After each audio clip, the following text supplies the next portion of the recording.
Bom dia, gente. Sejam bem-vindos para esta quarta webinar organizada pelo Instituto Tecnológico Vale, Desenvolvimento Sustentável, com apoio do time da comunicação da Vale, no Pará. E a gente, antes de chamar nossos convidados e apresentá-los, eu gostaria de falar um pouco do ITV, ITV-DS, que foi criado em 2010. É uma instituição de pesquisa multidisciplinar, sem fins lucrativos, que conta com cerca de 40 pesquisadores e 100 bolsistas, além de manter uma rede de colaboradores no Brasil e no exterior. O Instituto produz conhecimento em tópicos relevantes para a manutenção da diversidade biológica e suas interações com aspectos econômicos e sociais da região da Amazônia, possui 10 laboratórios de pesquisas, 6 equipamentos de grande porte, como microscópios, sequenciadores de DNA, computadores de alto desempenho, e entre as pesquisas podemos destacar o mapeamento de espécies vegetais nas cangas de Carajás, trabalho que envolveu 145 pesquisadores e fez um número de espécies conhecidas que habitam a região saltar de 200 para 1.100, e o mapeamento genômico da fauna e flora da região. Em 6 anos, o Instituto conseguiu mapear 8.000 códigos genéticos de cerca de 4.000 espécimes de plantas e 700 invertebrados, transformando a Amazônia num único bioma brasileiro a ter uma biblioteca genética de referência. O Instituto também fomenta a pesquisa e compartilha conhecimento com a sociedade por meio de um mestrado, chama-se Uso Sustentável de Recursos Naturais em Regiões Tropicais, por onde já se formaram mais de 200 alunos. Entre 2010 e 2020, o ITV-DS investiu 408 milhões de reais em pesquisa e publicou mais de 550 trabalhos científicos. Bom, vou falar um pouco dos nossos convidados. João Meirelles é diretor-geral e CEO do Instituto PA-Biru desde sua fundação em 98. Sua responsabilidade é coordenar a instituição em seus diversos aspectos, atuar na mobilização de parcerias e recursos, elaborar documentos sobre os trabalhos e representá-la. É graduado em Administração de Empresas pela FGV São Paulo. Como ambientalista, atua na defesa das florestas há mais de 30 anos. Em suas contribuições, foi vice-presidente da Fundação SOS Mata Atlântica entre 85 e 90, dirigiu o Instituto de Ecoturismo do Brasil, de 98 a 2002, contribuiu com diversas organizações, entre as quais o Fórum Amazônia Sustentável. É escritor, destacam-se os livros de ouro da Amazônia, Grandes Expedições à Amazônia Brasileira, volume 1, 1500 a 1930, e volume 2, século XX. Nossa outra convidada é a Juliana Teixeira, é pesquisadora do Instituto Tecnológico Vale desde 2019, é dedicada à pesquisa de abelhas sem ferrão em Carajás. Juliana possui graduação em Ciências Biológicas pela Pontífica Universidade Católica do Rio Grande do Sul, onde também fez o seu mestrado em Biociência e Zoologia, tem também doutorado em Entomologia pela Universidade de São Paulo. Tem experiência na área de zoologia, com ênfase em entomologia, atuando principalmente nos temas polinizadoras e abelhas sem ferrão. E, por último, mas não menos importante, a gente tem aqui a professora Vera Fonseca, que é uma referência nesse assunto. Ela é bióloga, formada pelo Instituto de Biociências da Universidade de São Paulo, onde desenvolveu sua carreira de docente, aposentou-se como professora titular de Ecologia. Desde 98, tem atuado para o desenvolvimento de estudos de polinizadores no Brasil, coordenando e organizando projetos temáticos e reuniões científicas, participando de organização, publicações de livros, participa por indicação do governo brasileiro como co-chair da nova avaliação sobre polinização, polinizadores e produção de alimentos em elaboração pela Plataforma Intergovernamental de Biodiversidade e Serviços de Ecossistemas, o IPBS. João, a palavra é sua, pode começar.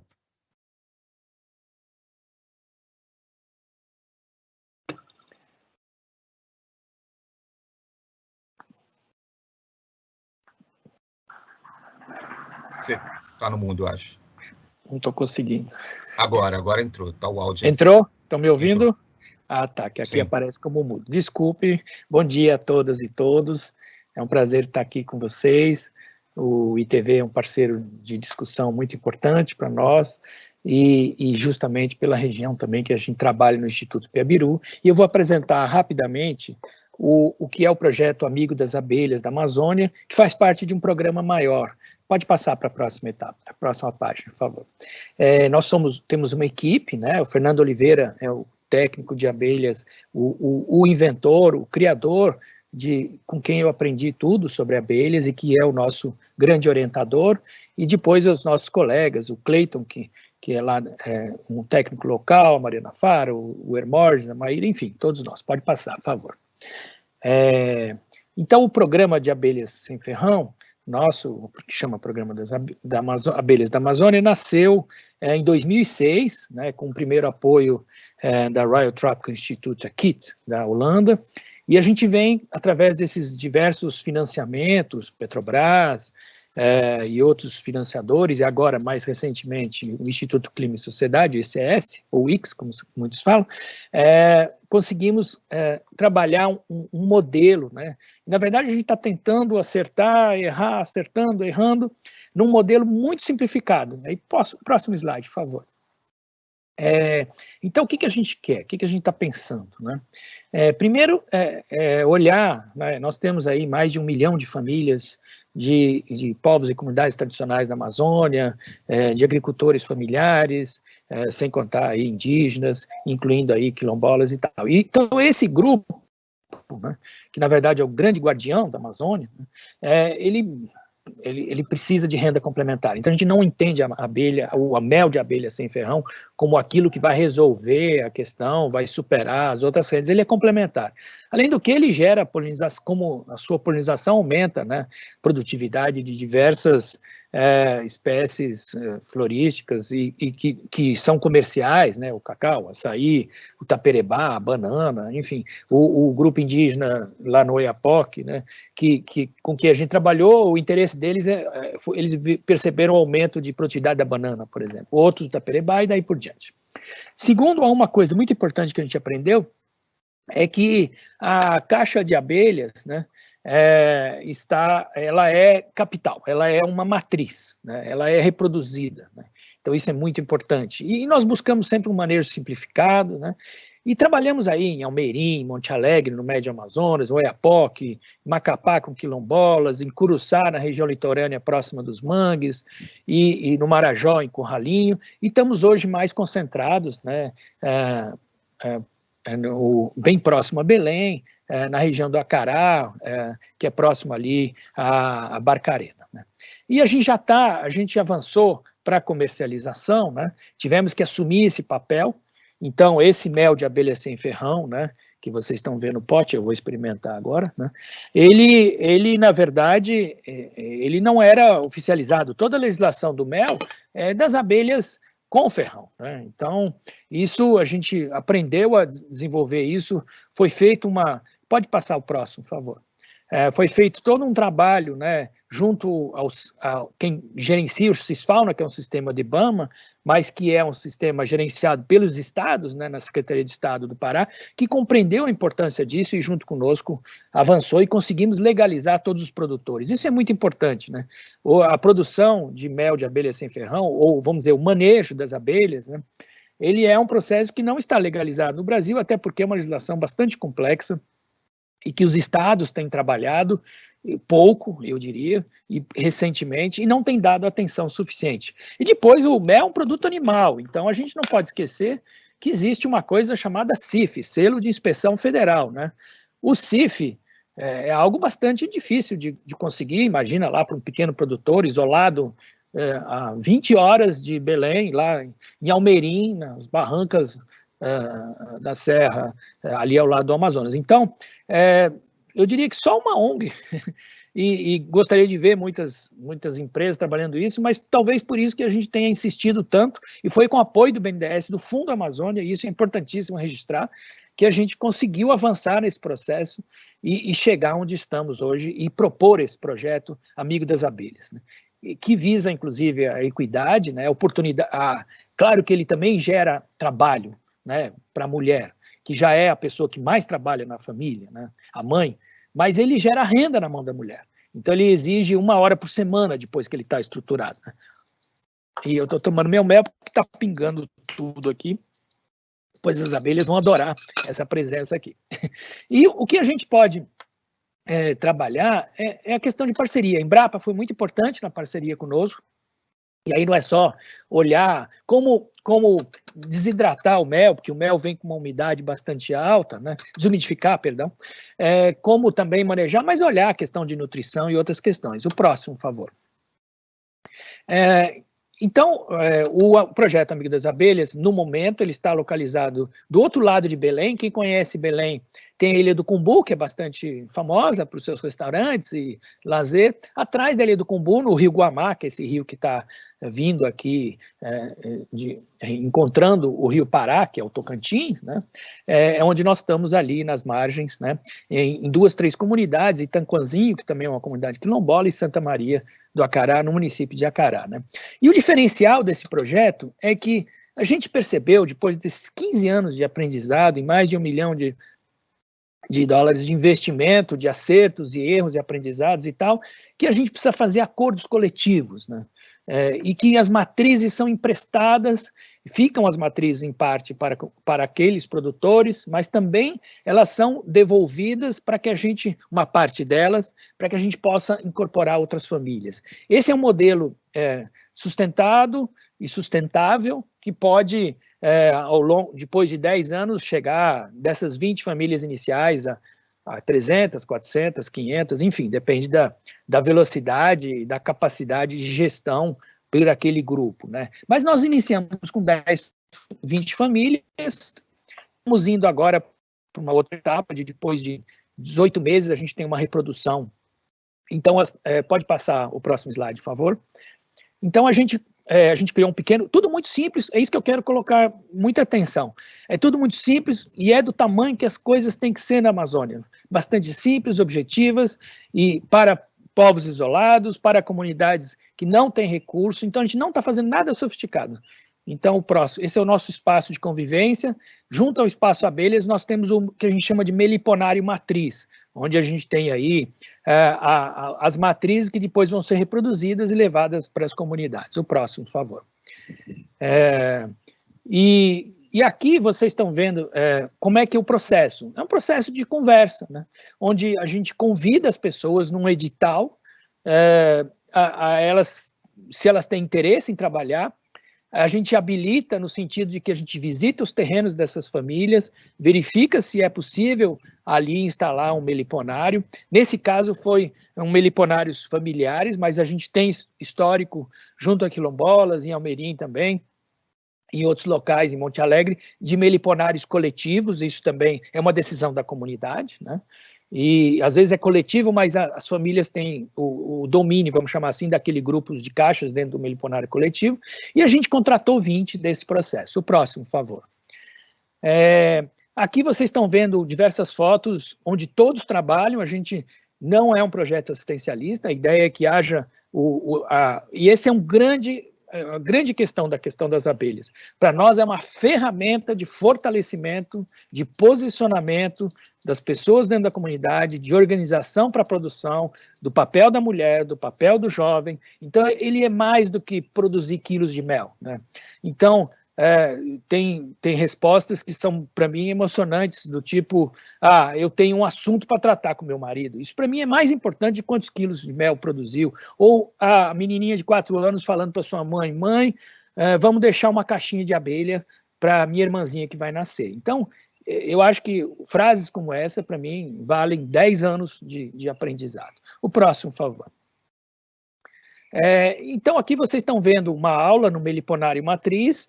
São firmados contratos, isso é muito importante. Nós estamos 100% na legalidade, na formalidade. Chega de fazer as coisas informais na Amazônia. O açaí é extremamente informal, né? Nós temos no açaí o trabalho mais perigoso no Brasil, temos crianças trabalhando no açaí, e nós temos que formalizar esse negócio. Não pode ser formalizado na boca da fábrica. Não dá para ter 150 mil famílias informais trabalhando com açaí, né? E na meliponicultura a gente está olhando isso, que essa formalidade é fundamental. Então elas recebem, né, cada família um número de caixas, que aqui deu um total de 300 colmeias, caixas com colmeias, e a gente instala já as próximas 300 caixas vazias, onde a reprodução já vai ser feita ali. O próximo, por favor. Aqui vocês estão vendo todo o período. Isso, aliás, esse projeto ocorreu ocorreu todo ele durante a pandemia, né, que foi um desafio extra, né? Nem sabíamos se seria possível, mas, enfim, áreas abertas, foi possível visitar terrenos de famílias. Foram poucas reuniões mais grupais dentro do que foi possível, né? E a gente teve oficinas de 3 ordens, né? Mais sobre meliponicultura, a parte biológica, comportamento das abelhas, aprendizado na prática, tanto sentado ali ouvindo, quanto na prática, entender isso, né? E depois a questão prática de montar o cavalete, instalar a caixa, observar, saber observar. O monitoramento é por WhatsApp, isso é muito importante. Mesmo que não pegue o WhatsApp ali, ele pode ser registrado quando vai para um lugar que pega. E a gente também trabalhou a questão de legalidade, da gestão ambiental, todo esse processo. O próximo, por favor. E a gente percebe o seguinte, a questão de educação ambiental. Se a gente chegar na casa de qualquer um, na minha casa, de vocês, de uma família que tem poucas condições de renda, se a gente chegar, olha, sua casa está suja, está feia, você vai ser mal recebido. Agora, se a gente disser, olha, as abelhas não gostam desse tipo de terreno onde tem sujeira ou onde tem esgoto, o que seja. Então, acho que as abelhas são um grande educador ambiental. E acho que elas são parceiras. Né? O que a gente percebe é que as pessoas começam a olhar que existem polinizadores, elas não percebem que existiam, começam a valorizar outras abelhas, outros polinizadores, né? Compreender o papel aí de polinizadores até às vezes mal vistos, como morcego e outros. Então, só aqui um exemplo, num dia nós fizemos uma oficina voluntária ali, tiramos 1 tonelada de lixo ali só de uma residência. Né? O próximo, por favor. E tudo é feito de forma coletiva, de forma participativa, em metodologias participativas, orientadas aí pelo grande Paulo Freire. Então, cada passo que a gente dá é um passo que é uma conquista. Né? Então, se a gente tivesse que sair no meio, a gente já repassou um conjunto de conhecimentos. O próximo, por favor. Então, todo mundo participa, né? Claro que há dificuldades. Nós estamos na Amazônia, o custo amazônico é muito importante, mesmo estando na frente de Belém, todo o custo de fazer chegar e realizar, né? E está aqui uma das beneficiárias, a Cleidiane, no seu meliponário, né? Com orgulho aqui, ela que participou de todo esse processo. O próximo, por favor. E vocês têm um produto, né, que é 100% legalizado. Se vocês forem ao Mercado Livre ou o site do Instituto Piabiru, da loja, da empresa Piabiru Produtos da Floresta, vocês vão ver aqui o nome da abelha, né? Essa aqui é produzida no Amazonas, em Itapiranga, e a Melipona seminigra. Então, nós temos a diversidade da floresta numa colher, num pote, e passamos a compreender também o impacto da queimada, quando você percebe que as pessoas compreendem, né, uma vez entendendo o papel dos polinizadores, que a fumaça é prejudicial, e a gente começou a medir, ainda temos medidas, poucas medidas, mas percebemos um pouco do impacto que existe, por exemplo, de queimada e desmatamento, e é um assunto que a gente, como pesquisa científica, precisa trabalhar. A gente sempre acreditou que a gente poderia calcular quantos quilos de carbono cabe aqui dentro dessa garrafinha. Esse é um desafio que a gente tem aí como ciência, né? Pode passar, por favor. Então, aqui, resumindo, né, em 18 meses, que é esse ciclo, né, 20 famílias, 55% de mulheres, que foi nesse grupo, que a gente faz questão que, no mínimo, uma equidade bem próxima aí, 600 colmeias instaladas, né? O importante, o patrimônio, a família recebe um patrimônio, isso vale dinheiro. Uma colmeia, no mercado, pode valer 300, 400, 500, 700, nós geralmente incorporamos o valor da assistência técnica de 2 anos nisso, então tem um valor um pouco mais alto, né? E essa renda é uma renda, vamos dizer, permanente, porque a colmeia sobrevive, claro que se bem cuidada, se observados os seus inimigos e tudo mais. Então, a gente já está passando para a primeira coleta desse grupo agora, nos próximos meses. O próximo, por favor. E já trazendo... e aqui vocês estão vendo o produto no meio real. Se vocês forem hoje no site do Piabiru Produtos da Floresta, vocês compram mel de 4 diferentes abelhas, de 4 diferentes localizados, de 3 estados. Então, o próximo, por favor. Então, para concluir a minha fala e ficar nos 15 minutos propostos, nós temos o agricultor fortalecido e empoderado no sentido de que ele participa de uma cadeia de valor da sociobiodiversidade, ele tem um patrimônio enorme, que são as matrizes. Quando o BNDES nos fez o repasse de 2 milhões de reais, nós deixamos 1,5 milhão de reais em caixas de abelhas nas mãos dos produtores. Que projeto deixa matrizes dessa maneira? Essa é a minha pergunta, né? Agora, é um potencial enorme não só para o mel, mas em própolis e outros derivados, e vender crédito de carbono. Por que cada abelhinha, cada caixinha de abelha, cada colmeia, o nome que a gente der, não pode ter um valor? Ou cada grupo não pode ter um valor? A gente precisa dar valor a isso. Esse é um assunto importante. Quanto vale a polinização? E o poder público precisa ter programa. Cadê o Programa Nacional de Abelha Sem Ferrão, os programas estaduais? Não estou falando só da legislação. A TER, assistência técnica das Embaters, tem que saber tratar disso. E não sabem tratar de galinha, de porco, de peixe, mas não de abelha, muito pouco. E as corporações têm que ter programas de polinização, e principalmente as empresas como as minerações, como a Vale, que tem a recuperação como parte do seu negócio de recuperar as áreas mineradas e do entorno e tudo mais. Então, nós temos aqui uma oportunidade enorme para discutir uma agenda extremamente positiva, que é a polinização, que é tomar uma coisa doce, que é o mel de abelha sem ferrão. Bom, boa live para vocês. Obrigado, João, pela tua apresentação, muito boa, interessante, né? Você falou do Paulo Freire, ele tem uma frase que eu acho ótima: cada um tem algo a aprender e cada um tem algo a ensinar para o outro. Então, assim, um trabalho fantástico, parabéns mesmo. Eu vou chamar agora a Juliana Teixeira, do ITV, que vai falar um pouco dos projetos que a gente desenvolve em Carajás com as abelhas. Juliana, é com você. Você tá no mudo, Juliana, tá no mudo. É um clássico das lives, né? Alguém tem que ser sorteado para fazer isso. Primeiramente, um bom dia a todos. Eu gostaria de agradecer a oportunidade de falar um pouco sobre o projeto da Biofábrica aqui. Projeto, inclusive, idealizado pela professora Vera, quando estava no ITV com a gente. E muita responsabilidade, inclusive, falar entre o João, que tem uma experiência absurda com meliponicultura, e a professora Vera. Eu fico até aqui uma abelhinha recém-emergida, mas vamos lá conversar. Eu só peço desculpa, vou desligar um pouco o meu vídeo, porque o sinal aqui está realmente instável e está falhando para mim. Então, espero que vocês consigam ouvir bem. Qualquer coisa, me avisem. Então, nessa segunda parte do webinar, eu gostaria de falar sobre a questão do projeto, já pegando o gancho do João, sobre a questão de trabalhos com criação de abelha sem ferrão e meliponicultura vinculados a áreas de mineração, ao Biofábrica de Abelhas. Pode passar, por favor?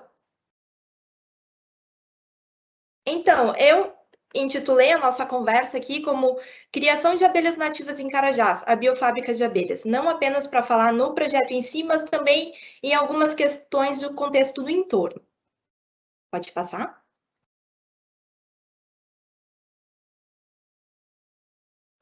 Então, só para contextualizar vocês a respeito da biodiversidade de abelhas na área de Carajás, e falando especificamente da diversidade de abelhas sem ferrão na floresta de Carajás, nós temos aproximadamente 70 espécies de abelhas sem ferrão conhecidas para essa área. E dentro dessas 70 espécies, nós conhecemos aproximadamente 20 espécies com potencialidade para a criação racional na região. E o que eu quero dizer com criação racional? Eu quero dizer uma abelha que ela seja adequada para colocar dentro de uma caixa racional e, a partir daí, fazer a criação com algum objetivo de produção, seja produção de mel, produção de pólen, produção de própolis, o próprio serviço de polinização, ou, como o João falou também, a produção de mais colônias, porque a própria colônia é um produto. Então, eu queria apresentar para vocês algumas espécies que a gente encontra aqui em Carajás que são, né, adequadas, com potencial para criação na região, como a uruçu boca de renda, Melipona seminigra, também a Scaptotrigona postica e outra Scaptotrigona, que é a canuda amarela, Scaptotrigona xantótrica. Nós temos uma diversidade muito grande de espécies de abelhas aqui na região. Pode passar. Então, nesse contexto que surgiu a ideia do projeto da Biofábrica de Abelhas. E o objetivo da biofábrica é o aproveitamento da biodiversidade dessas abelhas sem ferrão, provenientes do resgate de fauna, visando a produção de colônias selecionadas para geração de renda nas comunidades locais e preservação da biodiversidade. Então, o nosso projeto ele tem 3 eixos principais, né? Que seriam a questão do resgate de fauna em si, o aproveitamento dessas espécies de abelhas, a seleção e multiplicação de colônias com características de interesse e, posteriormente, a doação de colônias para a comunidade. E dentro desse escopo, apesar de nós fazermos um aproveitamento total da diversidade de espécies que surgem no resgate de fauna, nós temos 2 espécies-alvo do projeto, que no caso é o urso boca de renda, a Melipona seminigra para a produção de mel, e a canudo preta, que é a Scaptotrigona postica, para a produção de mel, produção de própolis e polinização. Para quem não sabe, a canudo preta é uma das polinizadoras do açaí e também de outros cultivos, então a gente tem esse interesse nessa espécie, certo? Pode passar. Explicando em linhas gerais como é que funciona o projeto, a parte do resgate de fauna, ela tem como principal objetivo, como falei para vocês, a obtenção de colônias com genética local. Por que falar em genética local? É porque essa diversidade de espécies, como eu falei anteriormente, ela ocorre naturalmente na área de Carajás e ela já está adaptada a esse tipo de ambiente. Então, é mais interessante pegar e selecionar características específicas dentro das populações locais. Depois disso, nós temos o eixo de seleção e multiplicação de colônias, que seriam a multiplicação dessas matrizes obtidas a partir do resgate de fauna e seleção de linhagens altamente produtivas. Gente, quando eu falo em linhagens altamente produtivas, eu não falo apenas numa alta produção de mel ou numa alta produção de pólen, um grande armazenamento de pólen, mas, por exemplo, colônias que têm a tendência a produzir naturalmente mais rainhas, elas são mais interessantes para a multiplicação. Então, isso também é uma característica a ser selecionada. E, posteriormente, após a multiplicação dessas matrizes que nós temos interesse, a destinação dessas colônias para a comunidade. E, principalmente, essa atividade, ela é um incentivo à criação de abelhas sem ferrão, a atividade de meliponicultura, mas também ele é um apoio na diversificação da apicultura com espécies nativas locais. Por que eu digo isso? Porque, normalmente, quando nós fizemos uma investigação na região sobre criação de abelha, nós percebemos que os meliponicultores também são apicultores. Então, na verdade, a apicultura e a meliponicultura aqui na região do entorno da Flona, elas atuam como atividades complementares, certo? Pode passar.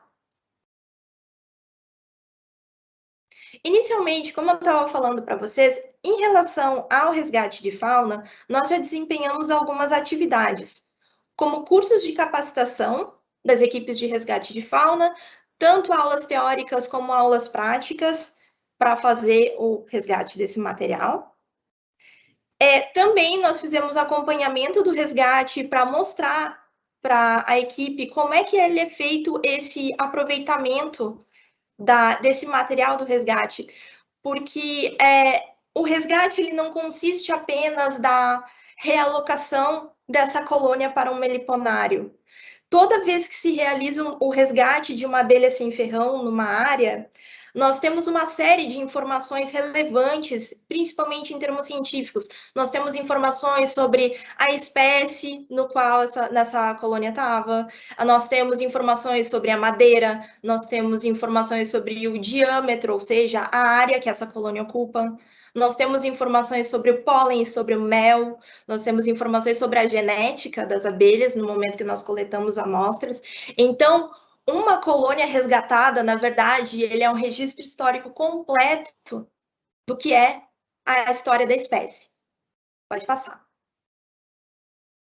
Então, mas como eu falei para vocês, 70 espécies é muita coisa. Então, mesmo para se nós que já temos familiaridade com as espécies, é difícil fazer identificação, imagina para quem está começando nesse mundo agora.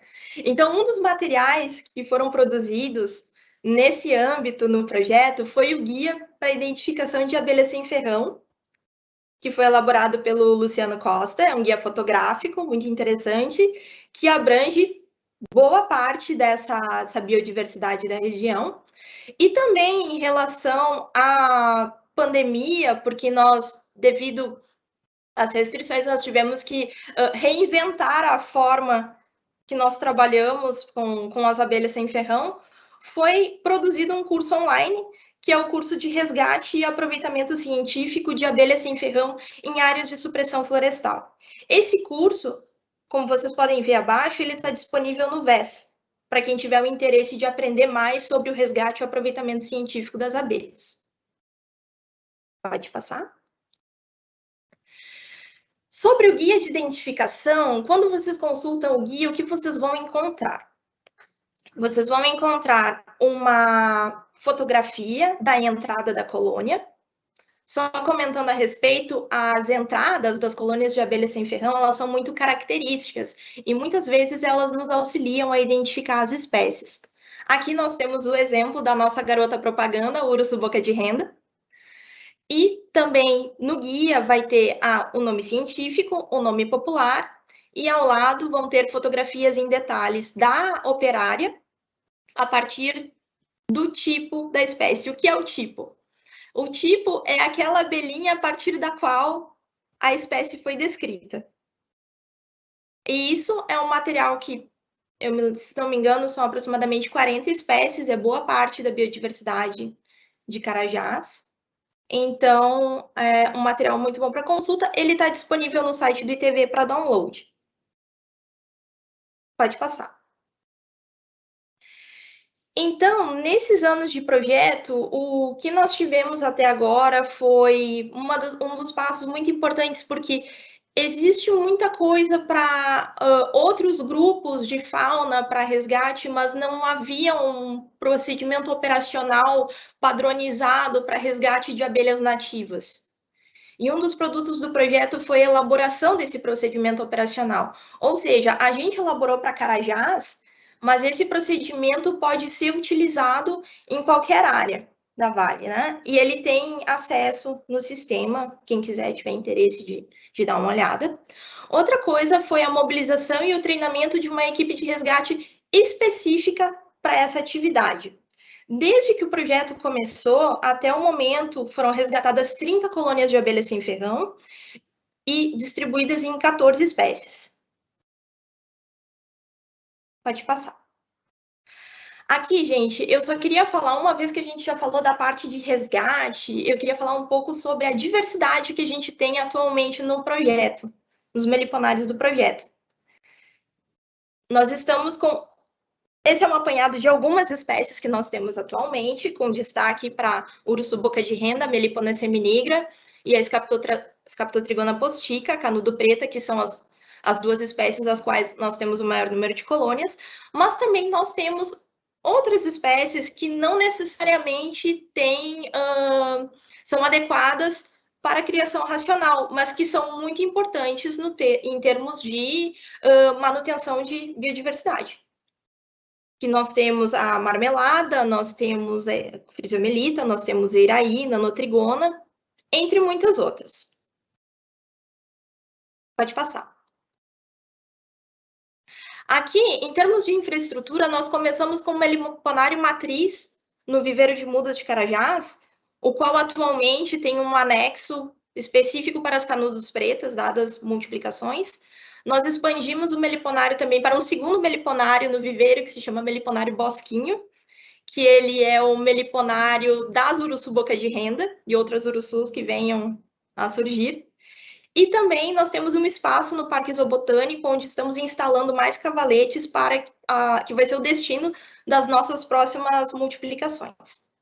Pode passar.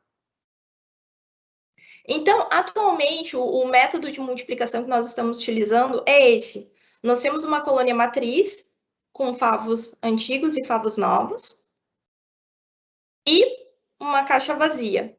Pode passar. e a partir disso, nós fazemos a multiplicação de uma colônia em 2. A gente está usando esse método tradicional para um aumento mais rápido do plantel de abelhas, certo? Principalmente devido à pandemia, porque a gente teve uma interrupção de mais de 1 ano de campo nesse período. Pode passar. Então, as nossas atividades retomaram agora em junho de 21, e isso, nesse intervalo de tempo de 3 meses, nós tivemos um aumento de 20 colônias por multiplicação de meios tradicionais. Para vocês terem uma ideia, esses cavaletes todos estavam vazios em junho. E nós estamos ocupando eles aos poucos, estamos precisando de mais cavaletes no momento. Inclusive, um dos colegas do projeto, Luciano, que infelizmente não está presente agora, no momento ele está no viveiro realizando a multiplicação de mais ou menos umas 10 colônias que nós mapeamos ontem. Pode passar. Em relação aos estudos que nós realizamos vinculados à biologia dessas abelhas, tem algumas características que são muito importantes para o manejo. Uma delas é compreender qual é a distância que essas abelhas voam. E um dos estudos que a gente fez com RFID, com Melipona seminigra e também com a Melipona fasciculata, que nós vemos os resultados da seminigra, nós constatamos que o raio de voo da Melipona seminigra é de 1 quilômetro, mas ela pode chegar a voar até 5 quilômetros. Isso é importante para a gente compreender qual é a área de visitação dessa abelha, onde ela vai buscar seus recursos. Pode passar. Outra coisa é que essa tabela fica um pouco complexa, mas eu vou explicar para vocês. Isso aqui é uma tabela onde as colunas são os meses do ano. Em cada coluna, nós estamos mostrando quais são as espécies de plantas que aparecem no mel da Melipona seminigra. Em amarelo, vocês veem a porcentagem de ocupação da melgueira, ou seja, a produção de mel dessa colônia. A produção de mel, ela chega mais ou menos no ápice em agosto e setembro, e vocês têm que ver que tem uma queda maior em março e abril.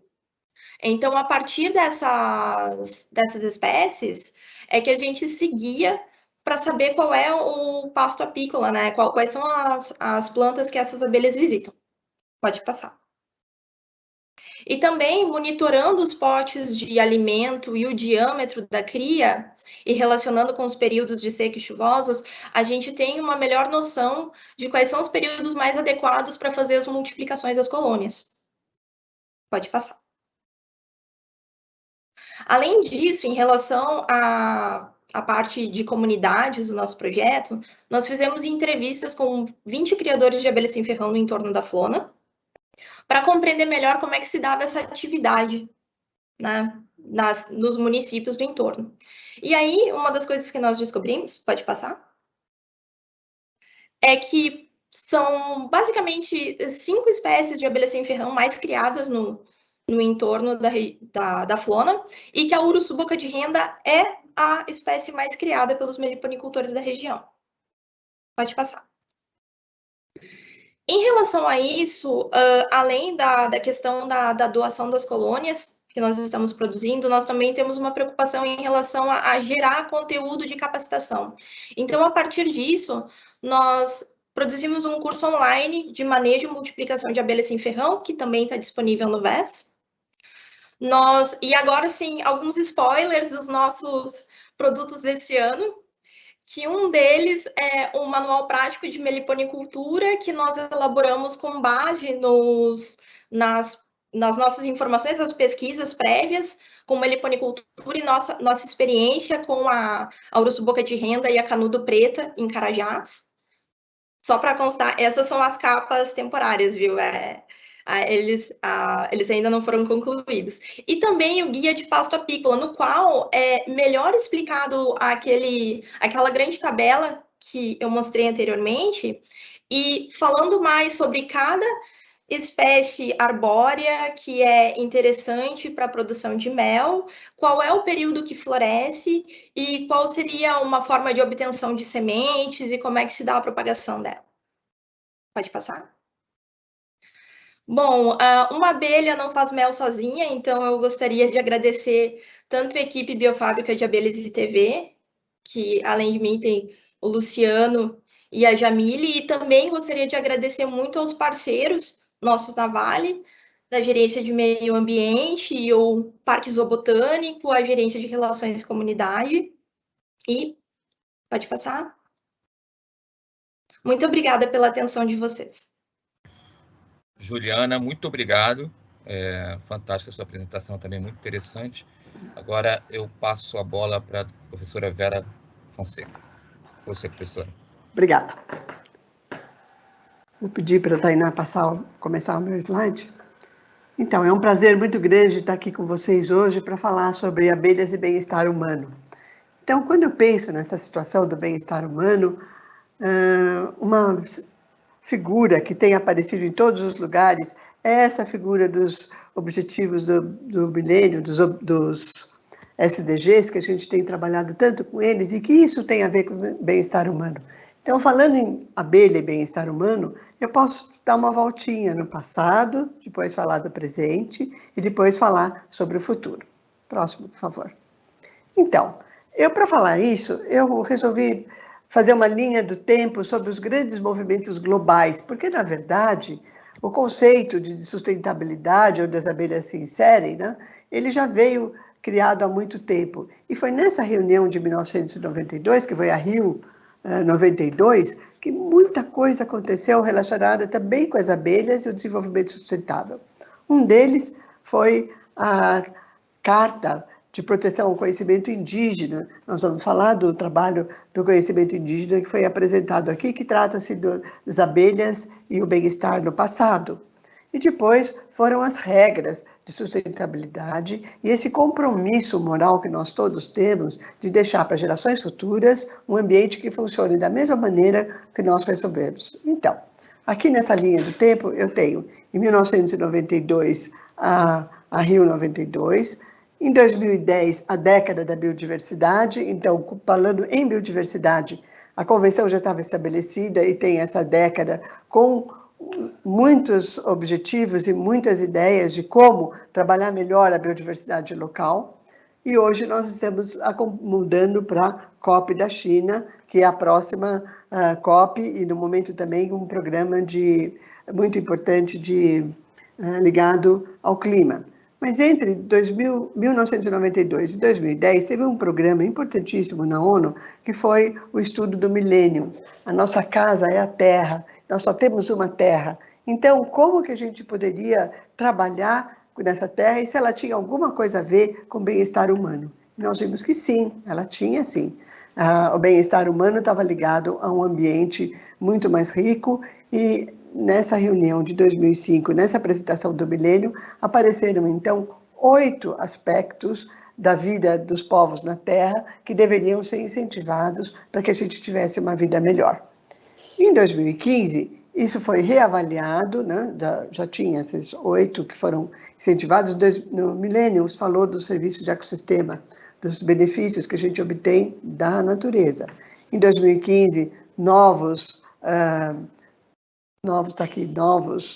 objetivos do milênio. Em 2030, eles vão ser avaliados, 2045 e assim por diante. Então, o próximo slide vai mostrar onde a gente está agora. Nós estamos exatamente nesse momento em que discutimos biodiversidade, clima, adotamos uma nova agenda, e essa agenda tem um objetivo muito importante, né? Que ela tem o objetivo da gente atingir, então, usando o bem-estar humano das populações, o implemento das populações, um objetivo em 2050. O próximo slide vai mostrar o que seria isso. Olha, através dessa reunião, passando por 2030 até 2050, o ideal seria que a gente tivesse uma harmonia entre o homem e a natureza e pudesse aproveitar isso bem. Mas entre 2020 e 2030, nós temos uma década muito importante, aliás, fundamental para a vida do homem na Terra, que é a década da grande transformação. A época da mudança do conhecimento, da mudança da utilização dos valores, né, da vida, da manutenção das florestas, da manutenção do conhecimento, e aí nós vamos chegar no conhecimento local, né?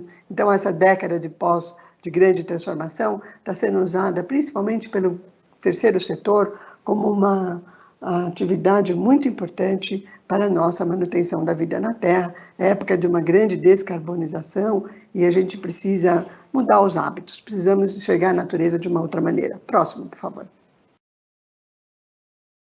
Bom, então, nessa época, esse ano, muitos artigos importantes saíram, inclusive o volume inteiro da revista Ambio, em que fala bem dessa época do Antropoceno. Nunca os sistemas sociais foram tão entrelaçados com os sistemas ecológicos como agora.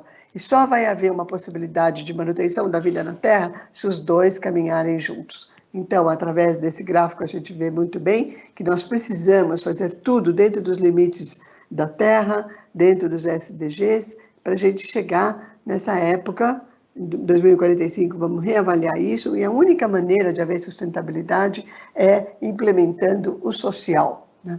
E para implementar o social, próximo, por favor, tem alguns bichinhos maravilhosos, que são as nossas abelhas, que podem fazer isso muito bem. As abelhas são consideradas uma fonte de desenvolvimento sustentável, elas atuam na polinização, na nutrição, tornam as comunidades inclusivas, como o João bem mostrou, elas podem melhorar a qualidade e a quantidade de biocombustíveis, mas principalmente elas conservam as áreas naturais, né?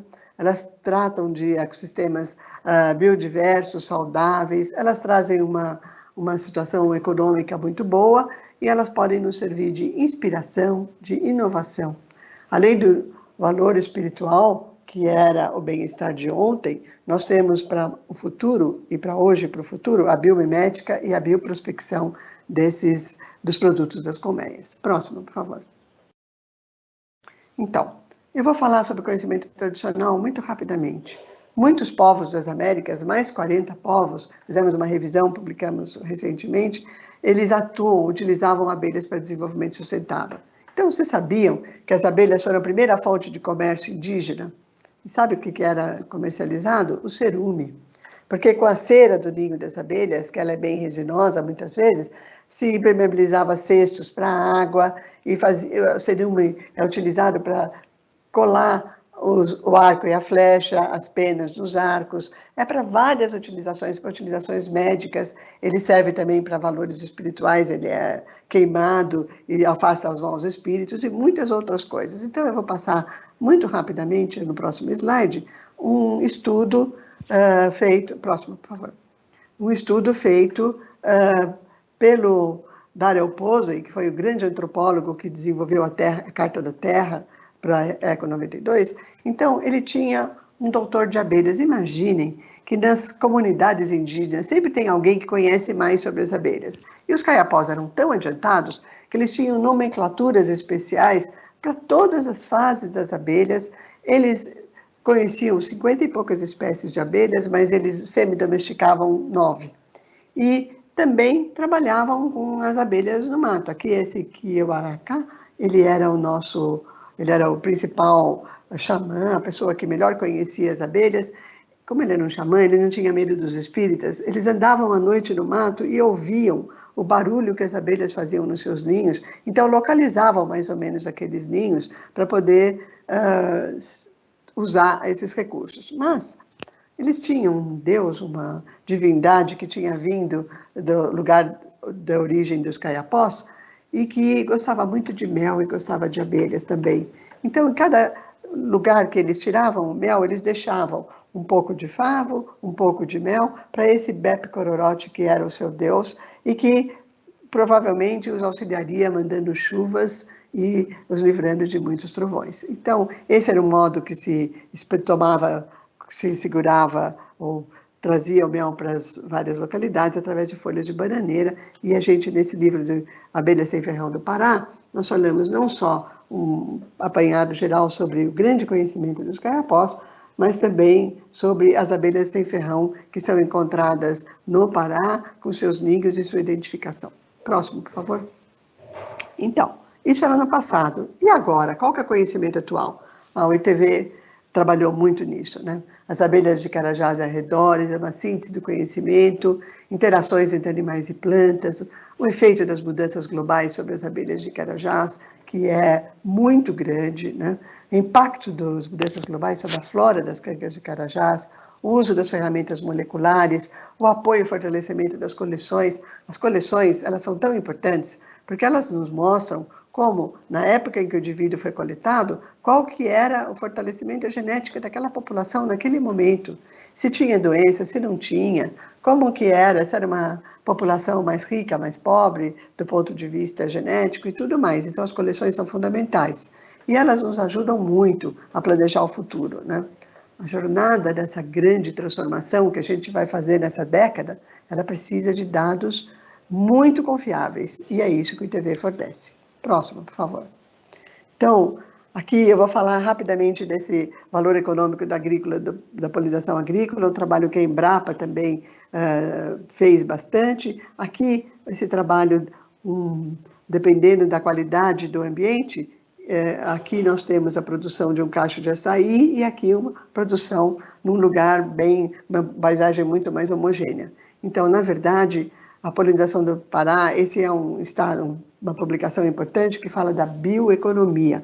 Muitas pessoas pensam na bioeconomia e a bioeconomia, no momento agora, pode nos mostrar que, nesse caso, a polinização por abelhas do Pará, ela vale bastante, quase $1 bilhão por ano, né? Uma porcentagem muito grande. Na próxima slide, a gente vai mostrar, próxima, por favor. Então, essas abelhas enormes, que são abelhas solitárias de um modo geral, né? Aqui nós temos apis e algumas outras abelhas sem ferrão, mas essas abelhas, em geral, elas voam a grandes distâncias e elas são as polinizadoras da castanha do Brasil. Castanha do Brasil não foi avaliada naquele trabalho anterior, a Cris está trabalhando nisso agora, na avaliação da castanha do Brasil, um trabalho muito mais complexo também, mas ele nos mostra, esses estudos que foram feitos há alguns anos atrás, nos mostram a diversidade amazônica e como as abelhas solitárias são importantes. E no caso da castanha em especial, ela é uma flor muito dura e ela precisa de uma abelha forte para abrir essa flor e para visitar essa flor adequadamente. Próximo, por favor.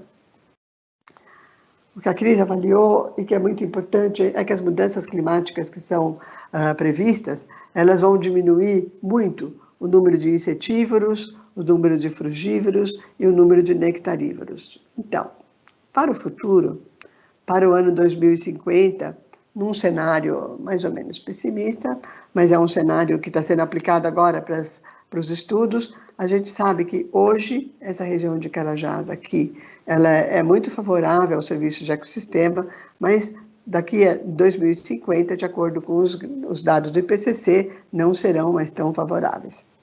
Então, os morcegos, foram 83 espécies analisadas, 625 de aves, 216 de abelhas, e realmente o futuro, nesse caso, nos preocupa. Então, se faltarem polinizadores, como é que nós vamos fazer? Nós vamos ter que promover uma polinização assistida para manter a floresta como ela é. Será possível? Próximo, por favor. Então, e as projeções para o futuro? Quais são? No futuro, a gente vai precisar trabalhar com ciência, com atividades práticas, interações entre diferentes stakeholders e com políticas públicas bem efetivas, né? Quer dizer que nós vamos ter que trabalhar todos juntos para promover a biodiversidade e conseguir ter os dados mínimos que nós precisamos em pouco espaço de tempo. Nós precisamos muito da biodiversidade para o bem-estar humano e projetar, então, para o futuro as nossas abelhas e os outros casos também. Então, nesse momento, as empresas estão participando ativamente dos novos projetos. O próximo, por favor. E estão trabalhando, então, em como implementar esse futuro. Aqui, as abelhas sem ferrão da Amazônia, são 183 espécies de abelhas sem ferrão da Amazônia. 50% dessas abelhas não são manejadas. 17 têm um nível de manejo avançado. 33 têm um nível de manejo muito básico. Quer dizer, alguém pegou um ninho, colocou em algum lugar e fica ali, mas não faz multiplicação, não estuda nada melhor, né? E em questão de visitantes das plantas importantes para o homem nas culturas agrícolas também, nós temos que 38% delas foram vistas em culturas agrícolas e 62% delas são desconhecidas. Isso quer dizer que nós temos um enorme potencial com as abelhas sem ferrão. E o que eu mais chamo atenção é na possibilidade de bioprospecção que existe agora. Hoje, nós podemos pegar espécie por espécie, utilizar as técnicas que nós já temos e fazer uma enorme bioprospecção. Um dos produtos, não é só o mel que é um grande produto, mas um produto de grande importância econômica é a própolis, né? Ela serve como uma importância medicinal. As companhias farmacêuticas do Suriname, por exemplo, já utilizam os meliponicultores para a compra do estoque de própolis, porque imagina que maravilha, eles vão lá e pegam todos os própolis de uma colônia e podem estudar todo o efeito desse própolis nas situações, nas doenças e em outras coisas mais, qual o aproveitamento desse própolis do fármaco, como fármaco brasileiro. E existem muitas outras situações, né? Do pólen, etc. As abelhas sem ferrão podem nos fornecer uma série de situações e elas podem, sim, ajudar a que a gente tenha um conhecimento melhor da área em que atuamos. Próximo, por favor. Já acabou.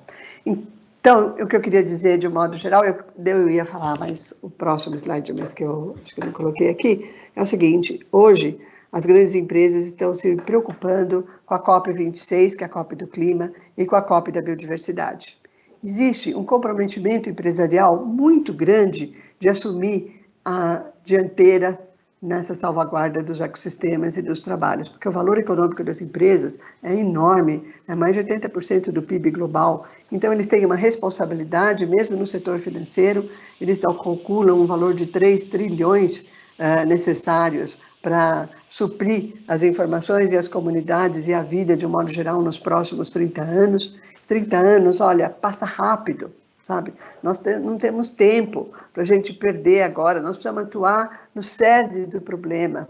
Então, eu realmente acho maravilhoso o trabalho que a Vale teve com relação a isso. A Vale assumiu os compromissos de biodiversidade. Tenho certeza que o ITV vai continuar nessa linha e usar todos os seus recursos para avançar a passos largos nesse conhecimento, porque vai ser a base do conhecimento que vai ajudar o bem-estar humano do futuro. Sabe? E nós temos principalmente esses dados enormes, essa base de dados sobre as mudanças globais, precisamos escalonar quem que vai sumir primeiro, quem é ela hoje, qual é o retrato dessa espécie, qual que é o seu papel no ecossistema, e uma vez que vão sumindo aqueles provedores de serviços ambientais, que hoje se fala serviço de ecossistema, se fala os valores da natureza para os povos, né? O Nature for People, quem é que vai substituir isso? Quais as espécies mais susceptíveis e que precisam a perdas, e se elas têm um valor que realmente nós precisamos conhecer. E, além disso, tem um outro aspecto da genômica que eu acho fundamental, é que essas abelhas sem ferrão, elas têm uma grande distribuição geográfica. E, de um modo geral, cada região, elas têm um perfil genômico diferente, né?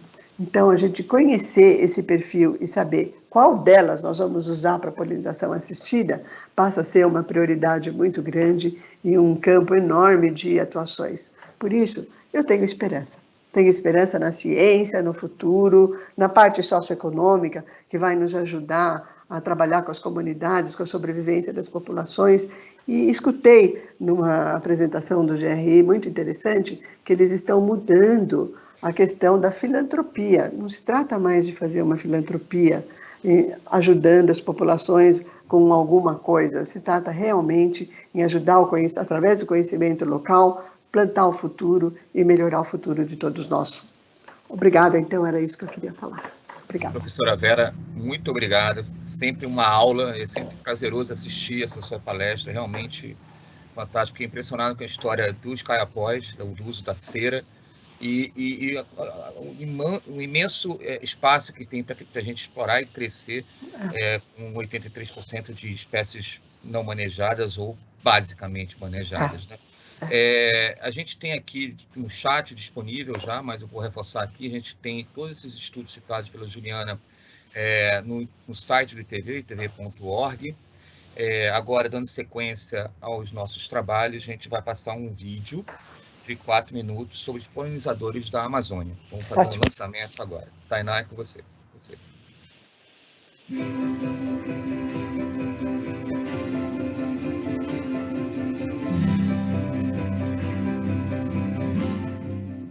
Quando falamos da importância da biodiversidade para os ecossistemas e para a manutenção da vida na Terra, precisamos falar dos serviços ecossistêmicos e especialmente da polinização. A polinização é a transferência do grão de pólen, que é a célula reprodutiva masculina, para a parte feminina das plantas. No Instituto Tecnológico Vale, desenvolvemos pesquisas sobre os polinizadores e as suas interações ecológicas, destacando a importância da polinização. Com essas informações, traçamos estratégias de recuperação de áreas degradadas e geração de renda para comunidades locais, através do manejo de abelhas nativas sem ferrão, as abelhas da tribo Meliponini. Além da produção de mel, que serve de geração de renda para as comunidades locais, as abelhas são essenciais na prestação de serviços ambientais. No momento que a gente pega uma espécie de abelha e cria de forma racional, nós temos condições de pegá-las e criá-las próximas do seu ambiente natural e colaborando para a sua conservação e, ao mesmo tempo, produzindo seus recursos, como o mel, também o pólen, a produção de própolis e, principalmente, o serviço de polinização. A Biofábrica de Abelhas Nativas do ITV implantou 2 meliponários aqui no viveiro de Mudas de Carajás, com o objetivo de estudar as espécies de abelhas sem ferrão. Scaptotrigona postica, canudo preta, e Melipona seminigra, Aurus boca de renda. A gente está acostumado com o termo beija-flor para aves, né, que apresentam características que facilitam o processo de polinização e de obtenção de néctar na flor.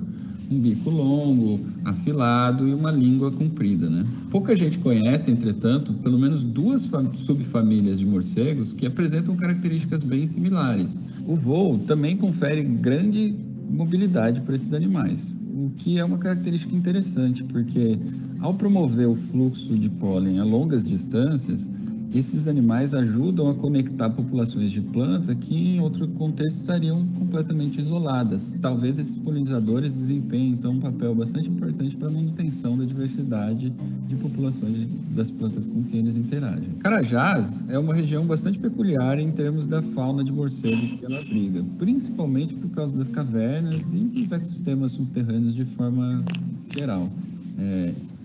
A região possui populações muito relevantes dentro da sua distribuição de espécies ameaçadas, espécies raras e, dentre elas, essas espécies que a gente considera os morcegos beija-flor. Uma pesquisa realizada aqui no ITV demonstrou que o efeito das mudanças climáticas causadas pela ação do homem poderão ter grande impacto na biodiversidade de Carajás, afetando abelhas, aves e morcegos que se alimentam de néctar. Encontramos que 85% das 216 espécies de abelhas analisadas não encontrarão em Carajás clima adequado daqui a 30 anos. O mesmo poderá ocorrer em 57% das 83 espécies de morcego analisadas e 19% das 501 espécies de aves analisadas. As abelhas contribuem tanto para a produção de alimentos como para a manutenção desses ambientes. Os projetos de meliponicultura também podem ser uma oportunidade de renda para as mulheres da região. Além disso, como as abelhas não possuem ferrão, suas colmeias podem ser cultivadas no quintal de casa em segurança. Isso possibilita a convivência pacífica e produtiva entre insetos e produtores. A produção de mel e a criação de abelha, ela vem beneficiar em todas as formas, sabe? Ela beneficia financeiramente, ela beneficia na nossa saúde, né? Na saúde da família. E a gente também está protegendo o meio ambiente. Está ajudando, né, no equilíbrio do meio ambiente. Porque quando eu tiro uma abelha lá do perigo, do fogo, do veneno e trago para mim cuidar dela, eu estou cuidando não só da abelha, eu estou cuidando de toda essa cadeia, né, alimentar. A gente sabe que o desaparecimento da abelha é o nosso desaparecimento.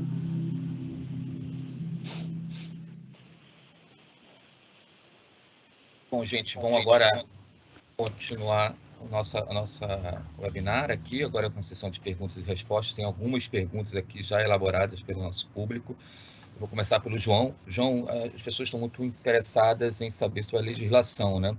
O quanto que essa legislação, uma das perguntas, quanto que essa legislação já avançou em relação às abelhas sem ferrão, e se o Instituto Piabiru possui ou elaborou algum documento que orienta a regularização da atividade. Então, esse é uma questão realmente importante. Primeiro, o mais importante é compreender que não dá para criar uma abelha da Amazônia, ou uma espécie que existe na Amazônia, endêmica da Amazônia, no Sudeste, né? Então, ou numa outra região, num outro bioma. Então, isso é uma primeira questão muito importante, compreender que existe endemismo, ou seja, aquela espécie convive naquele ambiente, às vezes é um endemismo restrito, muito particular, às vezes é um endemismo geral. Então, essa é uma primeira questão. Segundo, a legislação ela é estadual. Então, seria muito diferente o processo conduzido no Paraná, em Santa Catarina, que eu não acompanho com tanto detalhe, mas a gente sabe que há alguns avanços em alguns estados.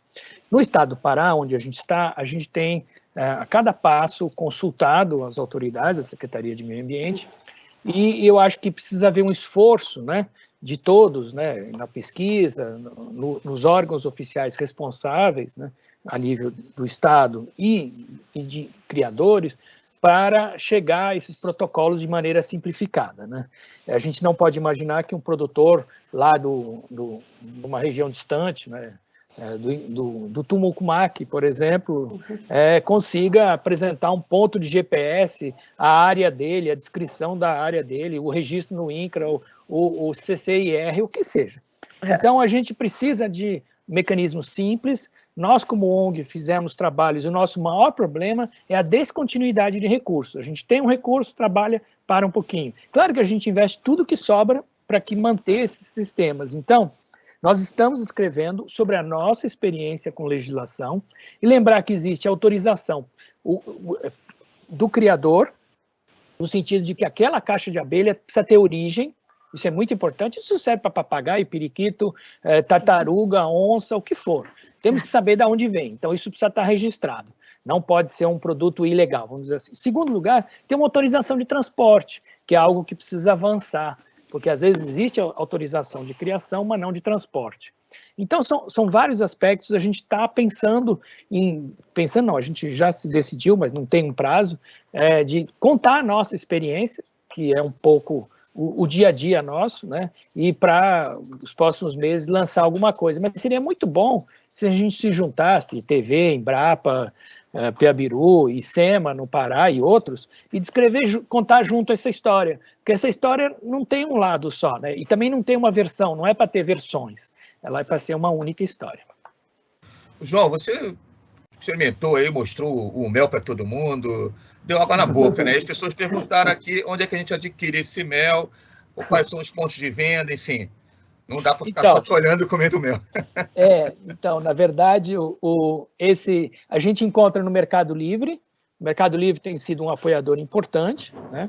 Aliás, eu comentei também, não sei se houve possibilidade de verificar, que além do ICS, o Instituto GPA e a Rede Açaí têm apoiado muito o Piabiru nessa parte de montar essas estruturas comerciais e estruturar. E no momento, com a pandemia, nós estamos muito virtual. Temos um site do próprio Piabiru, que chama piabiruprodutos.com, e se colocar mel de abelha sem ferrão, Piabiru, vai encontrar no Mercado Livre e em outros locais também.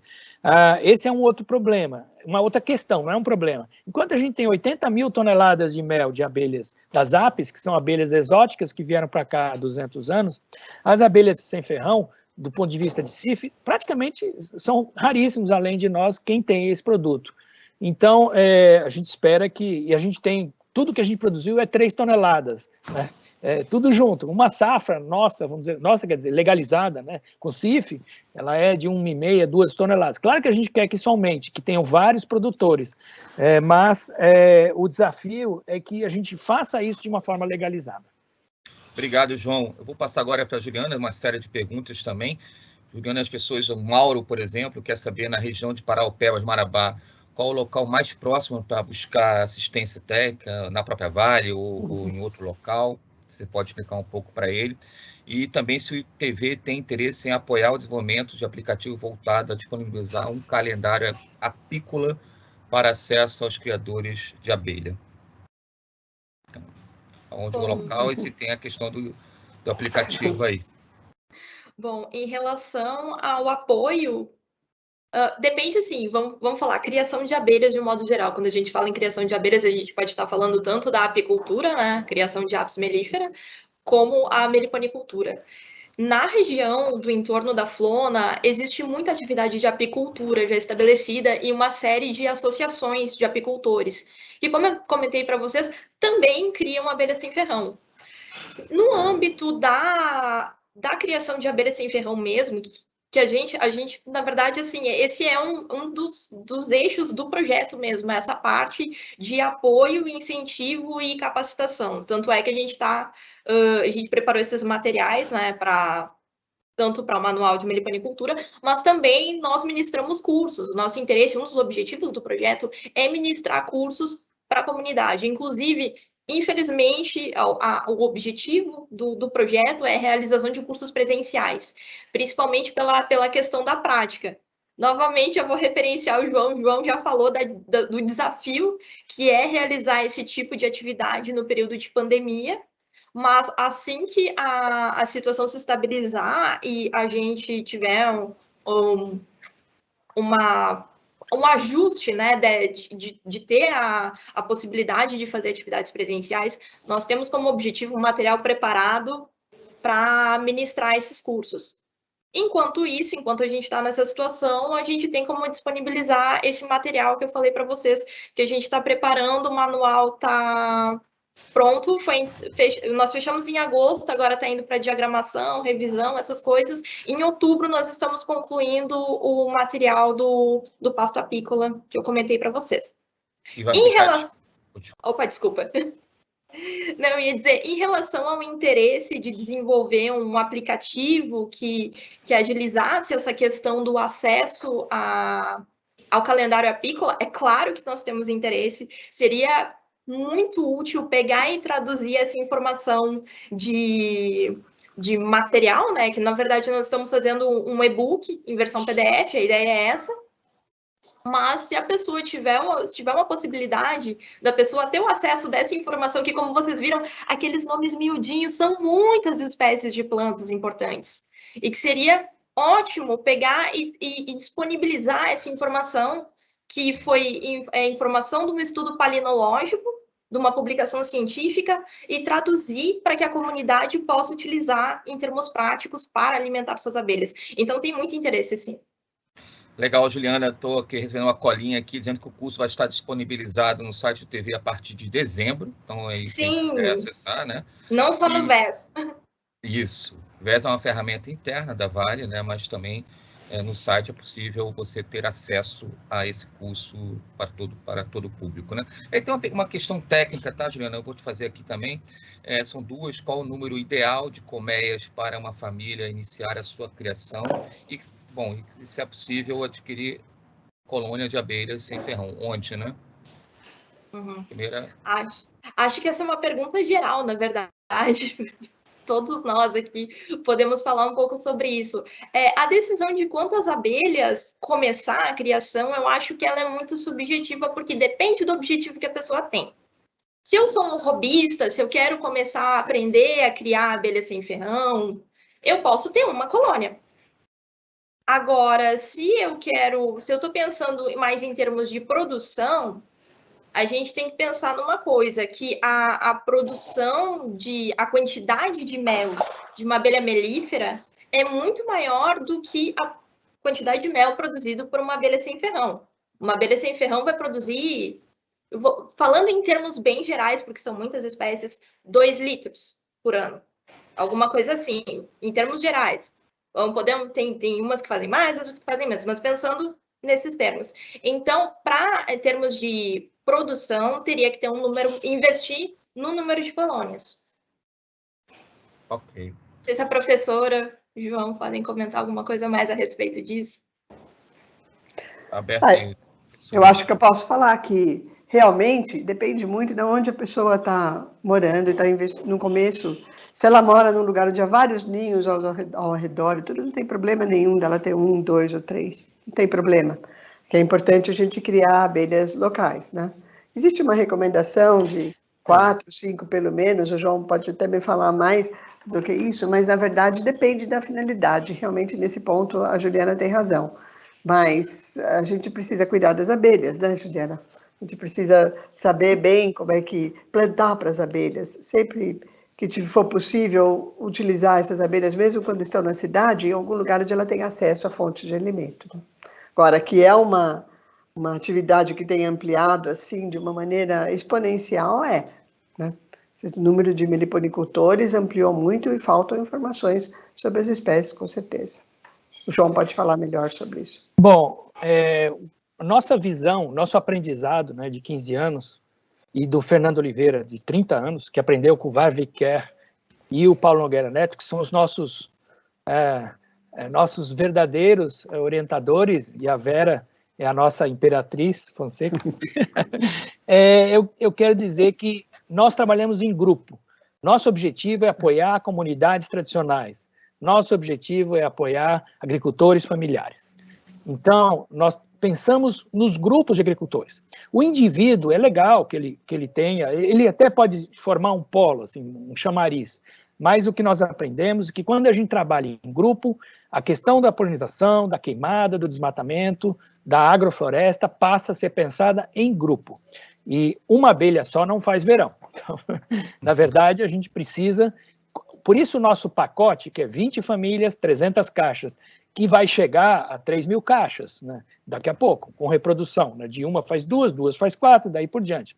Além do valor da matéria. Então, e legalizado, fonte, origem legalizada. Então, eu acho que a gente tem que pensar nestes polos, pensar num pequeno polo. Eu sei que a Vale trabalha ali na APA do Gelado. Eu vi a região de Carajás, eu trabalhei lá num assentamento do INCRA, em 1980, em 350 mil hectares, com assentamento de 1.500 famílias. Hoje não tem nada, só tem meia dúzia de fazendeiros de boi que ocuparam áreas de assentamento. Então, a gente tem que relacionar isso à questão da fundiária, à questão do desenvolvimento. Não dá para ser uma coisa solta. E associar ao açaí as espécies corretas ao açaí, ao cacau as espécies de cacau. No momento, nós estamos com aquelas espécies, né, uruçu, que são, uruçu cinzenta e amarela, que são genéricas e para algumas coisas. A Vera sabe melhor que eu sobre isso. Então, sabe o que eu queria falar? Que eu também estimulo bastante a criação das abelhas muito pequenas. Aquelas que não produzem mel. São aquelas abelhas minúsculas que poderão ser potenciais polinizadoras do cacau da região, né? O cacau é polinizado por abelhas muito pequenas, ou são pouco conhecidos ainda, esse estudo ainda está em andamento, mas existe um estudo de outros pesquisadores na Indonésia e na Malásia, em outros lugares, que estão fazendo estudos experimentais de polinização assistida com meliponíneos muito pequenos na região. E essa é uma possibilidade. Olha, eu comecei a estudar abelhas sem ferrão, me apaixonei por elas numa aula de invertebrados, quando eu conheci que tinham abelhas que podiam viver numa caixa, um estojo de lápis, né, que eram as frieselas naquela época. E aí na Amazônia há várias delas, as abelhas muito pequenas, né, que como não são tesouro da biodiversidade. Então eu também acho que as pessoas que são robistas e as pessoas em geral, sempre que acharem aquele ninho pequenininho daquela abelha, guarda, porque aquilo é muito bom, né? Preserva, cuida. São abelhas muito especiais e há muitas espécies dessas aí na região. Professora, a senhora trabalhou aqui no ITV entre 2004 e 2020, né? 2014. 2014, desculpa, 2014, 10 anos aí no ITV, gerenciando, trabalhando fazendo vários estudos nesse campo. O que a gente observa realmente é que o ITV se tornou uma referência nessa questão dos estudos. A gente tem uma pesquisadora, Tereza Cristina também, que é uma pessoa que tem feito estudos fantásticos nessa questão de polinizadores. A senhora citou na sua apresentação, e depois o Maurício no filme reforçou a questão dos efeitos das mudanças climáticas sobre os polinizadores, e o interessante é que o ITV ele estuda o problema, mas também traz as soluções, né? Então, A gente percebe ali que o mosaico de Carajás, onde estão ali as operações da Vale, é uma área de 800 mil hectares, aí, são 6 unidades de conservação, né, que formam um mosaico, e as operações afetam 2% desse mosaico, e a Vale ajuda, junto com o ICMBio, a proteger essa área, né? Mas, no entanto, ela se transformou numa ilha, né? E eu queria que a senhora comentasse um pouco sobre as soluções. A Tereza Cristina tem feito estudos fantásticos dos corredores ecológicos, que é possível a gente encontrar uma saída para que a gente não perca aquela quantidade de polinizadores apontados ali pelo Maurício no filme, né? Então, é muito importante a gente pensar nessa nova abordagem, né? Porque antes a gente achava que só manter a área intacta, sem nenhum uso, vamos dizer assim, e sem atrapalhar em nada, as espécies se manteriam ali. Com o advento da mudança climática, que é a mudança do clima, da pluviosidade, do sistema em geral, nós vimos que não é bem assim. O ambiente pode não se tornar adequado para muitas espécies do futuro. Então, isso trouxe uma urgência. E a Tereza Cristina fez um trabalho muito interessante, porque ela, além de ter feito um trabalho de ecologia de paisagens para a construção de novos corredores, eles verificaram quais as espécies que seriam mais resilientes para esses corredores, quem estaria ali no futuro, como fazer a composição desses corredores. Construir corredor é caro, né? Então, conversando com os meus colegas da USP que fazem corredores, eles dizem que o corredor de eucalipto é muito mais barato do que o corredor de espécies nativas, mas é possível fazer um corredor nas beiradas com eucalipto, que custa bem mais barato e também é muito importante como fonte alimentar para muitas espécies, e fazer um misto na composição dos corredores, a composição botânica dos corredores. Então, esse trabalho que o ITV está fazendo, está estudando, ele é essencial, né? E os estudos feitos, eles mostram que as abelhas estão se deslocando para o oeste. Então, os corredores vão em relação a esse deslocamento, e os estudos climáticos também mostram quais seriam as áreas mais importantes para que aquelas abelhas sobrevivessem no futuro. Então, o que a gente tem que pensar é que as abelhas, os polinizadores, são joias especiais que nós precisamos manter, onde eles se mantêm melhor e quais as populações que a gente pode considerar que seriam importantes nesse clima do futuro. Acho que o clima do futuro é, sem dúvida nenhuma, o nosso maior problema do momento. Então, nesse mês, de outubro, que já está chegando, começa amanhã, nós vamos ter 2 grandes eventos. A COP15, lá começa suas atividades e vai falar sobre... O primeiro trabalho é geralmente das empresas na COP, né? É o segmento do terceiro setor, e a COP do clima em Glasgow também de muita importância. Por que essas coisas que estão tão longe são importantes? Porque lá são os comprometimentos, as verbas. Eu acho que teve algum problema também com a professora Vela, não sei se congelou. Também o próprio João caiu. Agora eu vou passar, não sei se o Juliano está me ouvindo, mas eu queria que a Juliana também comentasse um pouco dessas iniciativas. Ela falou do corredores para o oeste, ali naquela região onde tem uma gama de unidades de conservação, né? Uma área do Pará bem preservada, não é isso, Juliana? Você está no mundo. Isso, pode abrir. Enquanto isso, a gente tenta reconectar a professora Vera e o João. Vamos lá, Juliana. Eu ia dizer que realmente tem essa área mais preservada no oeste. A Tereza que poderia dar mais detalhes a respeito desse deslocamento de distribuição, mas a gente sabe que tem toda essa questão de mudanças climáticas, elas, além de a gente pensar a longo prazo, numa questão de escala, de mudança de onde essas espécies estão, a gente tem respostas mais imediatas, fisiológicas, por assim dizer. O aumento de temperatura, ele pode afetar aspectos de floração, como eu já falei anteriormente, né? As abelhas, elas são altamente dependentes das plantas, tanto como morada para nidificação, como para alimentação, principalmente. E a questão da floração, ela é muito dinâmica. Então, se há uma alteração de temperatura, também vai ter uma alteração na disponibilidade de recurso. Então, é interessante pensar da questão da mudança climática de longo prazo, mas também de curto prazo, como é que essas mudanças vão impactar na criação das abelhas, né? A gente estava conversando até um pouco antes de começar aqui a nossa webinar, né, Juliana, de mudanças do clima, né, que a gente já percebe ali na Amazônia. O rio Araguaia ontem, estava vendo uma matéria, assim, uma seca nunca vista antes, né, o rio está secando em alguns trechos. E você, no teu trabalho ali com a biofábrica, o que você tem percebido em relação a isso? O João entrou aí, gente. Isso. Fiz uma pergunta aqui para a Juliana sobre a questão dos efeitos da mudança climática, né? A gente estava conversando até antes. Sim. E aí eu estava perguntando sobre a biofábrica, né, Juliana? Se você quiser falar, completar, aí eu passo a bola para o João. Não, assim, inicialmente eu ia comentar que como a gente não está fazendo nenhuma mensuração direta nesse aspecto, não tem como afirmar algumas implicações. O que a gente observa trabalhando com abelhas, trabalhando com qualquer bicho vivo, é que tu tem, além de ter a sazonalidade em relação às estações, conforme cada ano tem um perfil diferente e esses perfis vão afetar na criação das abelhas, né?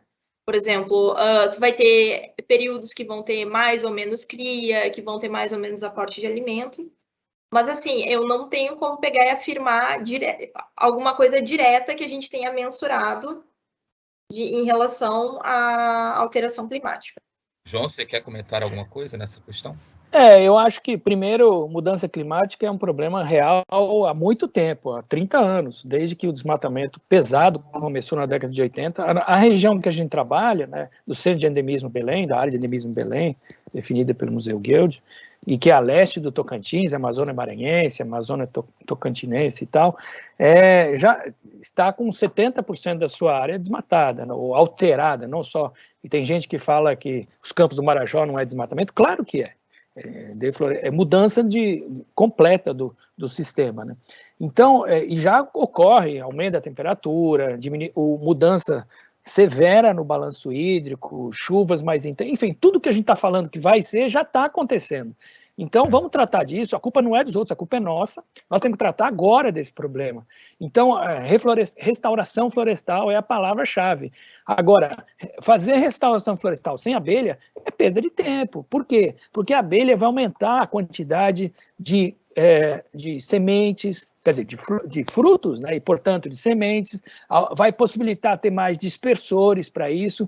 Então, quando a gente gastar dinheiro em restauração florestal, em reflorestamento, vamos pensar que a abelha é a nossa ajuda. E depois, onde tem abelha tomando conta, ou meliponicultor, apicultor tomando conta, o fogo não entra, porque há um interesse de não entrar o fogo. A gente precisa acabar com a pirotecnia que a pecuária criou no Brasil, né? Então, essa mudança, a abelha é parte fundamental desse processo. João, a gente tem 2 minutinhos aqui para fechar a nossa webinar. Uma pena a gente não estar conseguindo conectar novamente a professora Vera. A internet não está possibilitando isso. A gente queria que você desse suas palavras finais para, em 1 minuto, também passar para a Juliana. Claro, muito obrigado aí pelo convite. Esse é um assunto fascinante. A gente precisa criar um canal relacionado à polinização. É muito importante que as empresas tenham políticas de longo prazo de polinização, os estados, as organizações, a Embrapa, né? Enfim, nós temos aí um desafio para tratar esse assunto, que faz parte do guarda-chuva dos serviços ambientais, né, como algo essencial. Se a gente quer que o açaí seja importante, que o cacau seja importante para a Amazônia, olha a polinização. Simples. Feijão com arroz, receita simples como essa que vocês viram na nossa proposta. Legal, João. Muito obrigado. Juliana, você quer também aí encerrar para a gente fechar aqui o nosso bate-papo? Eu acho que seria reforçar a fala do João e dizer que realmente não tem jeito de fazer reflorestamento sem abelha. E outra coisa que eu acho que mais importante de tudo é entender a mudança da mentalidade das pessoas. A criação de abelha é um agente transformador de mentes. de modo de vida. O que acontece? Vou dar um exemplo. Falando em pecuária, já que a gente está falando aqui sobre pecuária, conversei com uma criadora de abelha que tinha uma área que era uma pastagem, até que, em determinado momento, naquela propriedade começou a atividade de criação de abelha. Quando tu começa a criar abelha, tu começa a ter uma série de cuidados de entorno, cuidado com água, cuidado com as plantas, pasto apícola. Aquela área deixou de ser pastagem e ela acabou virando um sistema agroflorestal. Então, quando a gente fala que o apicultor, que o meliponicultor, ele tem cuidado com a sua área, ele de fato, a pessoa quando começa a criar a abelha, ela começa a se sentir parte do ambiente. Muito obrigado. Desculpa. Isso é muito... Não, eu só ia dizer que isso é muito importante, é isso que vai fazer com que essa ideia se propague cada vez mais. Obrigado, Juliana, e obrigado a toda a nossa audiência. Mais informações, eu volto a dizer aí, tem no itv.org, o próprio o Piauí também tem um site para quem quiser comprar lá o mel, né, João?